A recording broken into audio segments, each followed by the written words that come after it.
It's another video from Ozzy's Robot.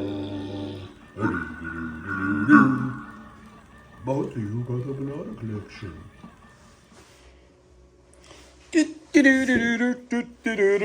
Hey everyone, welcome back. Welcome back. It's your favorite toy guy. Back again with another spectacular video. This is truly an amazing, stupendous video because I have not only a prototype to show you, and you're going to look at it like, really, prototype? Yes, a prototype. But then I have its production cousin next to it. So, as always, before we get rolling, kick back, my friends, in your most comfortable of chairs. And if it's morning, especially morning, and I say morning because that's when we're all tired and scratching the Sandman out of our eyes, and we're like, what the hell is this guy going to talk about today? So let me get that steaming cup of coffee.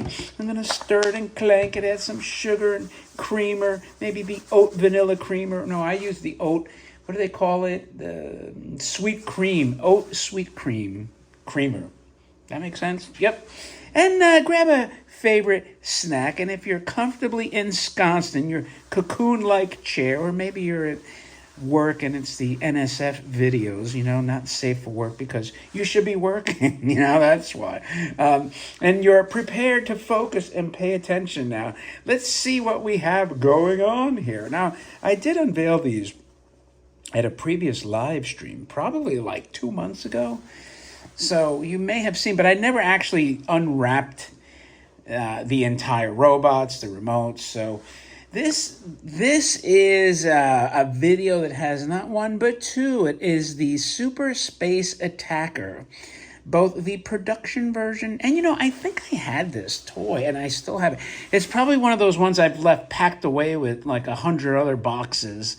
I'm going to tell you honestly, it didn't make the cut to be prominently displayed because I think the one I had was a loose example of this toy. So not because I didn't like it. And if I remember correctly, I think the Robot Hut repaired it for me like years ago. But it's just one of those things that I didn't have a spot for it. And who knows where it is now. But this one, because it's boxed minty, and it came from the Osaka factory, the archives, if you will. These both will be displayed so you can compare them. Now, you're probably looking at them and they say they look exactly the same to me, but that's where you're wrong, my friend. But we're going to look first at the graphic box here, and it is a very cool, I got to tell you, all the small Horikawas in this series are very cool, and they're actually pretty hard to come by, and especially working and in good shape. So very nice box graphics. The Space Attacker, you started getting into this like hippie trippy font here, it would look pretty good on an album cover from the late 60s, early 70s, or like a Jimi Hendrix even title. And he's shooting away here. He's got nice planet and mountains on this whatever moon he's at, because he's got some craters here. It's a cool space scene. Then on the side, you have the art that's just minimized and duplicated there. And it says he walks forward, realistic sound, shaking guns, and he smorks. Did you know that he smorks? I bet I'm the first person to ever tell you that this guy smorks. Now, I'm assuming they meant smoke, but once again, it says smork. So if you didn't know that this box had a grotesque misspelling of smoke, now you know that it says smork. Or were they actually spelling smork like mork from orc and he smorked? I don't know. But it does show the red remote, which is what the toy has. So now we know it's a Horikawa S&H. He's a smorker toy. We're going to put him behind the cable. Now I love this. This is just a plain box. But you could see here, again, I think I showed this on my live stream. This is when they just wrote, like, what the hell is this thing, So this is a vintage prototype.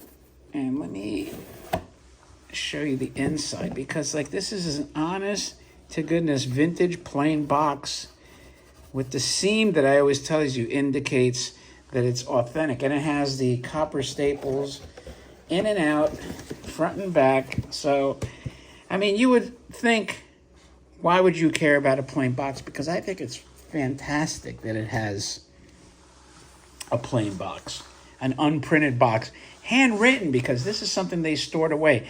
Now, the clearest distinction between these two are the remotes. So this prototype has this light green remote, and I'd have to really research. Maybe one of you sleuths can tell me, was this color used on anything else? And the production version used the red. So right off the bat, you're not going to find any other super space attacker with this light grayish green remote.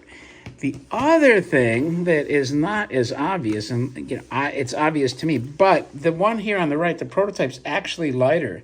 You might be able to notice on camera, but this one here on the right is, I'm not going to say significantly, but it's quite a bit shade lighter than the production one. So it's a lighter brown. This one here on the left is darker brown. So it's a different shade of brown on the plastic. It's not going to come up as distinct on the camera as it does in person. Now, of course, the remotes and even the plastic, if the wires touch, it'll make this stupid melt mark, chemical reaction. Ooh, I got to sneeze. Excuse me. Excuse me. Probably the smoke from the smorking effect. Other than that, it looks the same.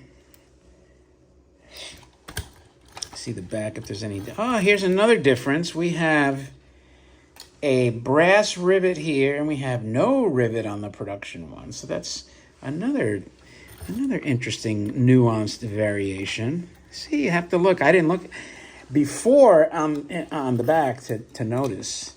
And the arms look approximately the same. And underneath, look approximately the same. So we have the rivet, we have the lighter color plastic, we have the different remote.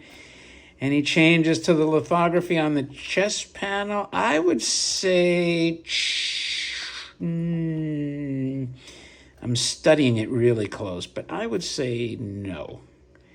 I would say these are pretty similar. I mean, if there's like a really slight variation, it could be like an age discrepancy. So let's try the production one now. So he walks. Now there's a split in that wire, which is,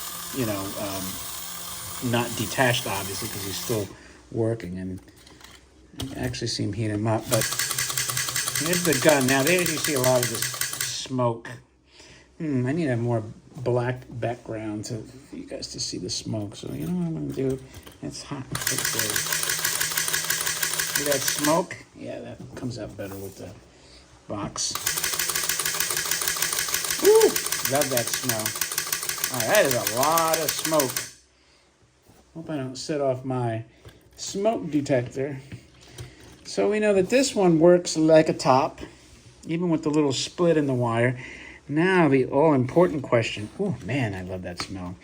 Even though it's pungent. That burning oil. Let's see. Now we're going to see, and his eyes are a little bit better preserved, too. The chrome finish on him. The walking is good. Doing the shuffle. That's good. Who knows the last time this was actually operated. And actually some smoke bleeds through. So it's heating up that element. You can see it there. I'm going to do it again.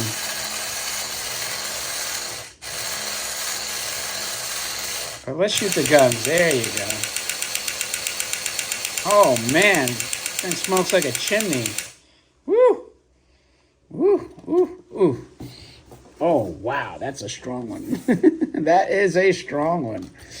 I'm going to leave it at that because I don't want to have to sneeze again. Anyway, that's a look at your two Super Space Attackers prototype and production version. Let's see if I can get a little closer to, maybe you could notice the lighter brown on that. But anyway, let me know what you think of these two robots. If you like them, do me a favor, thumb up the video. And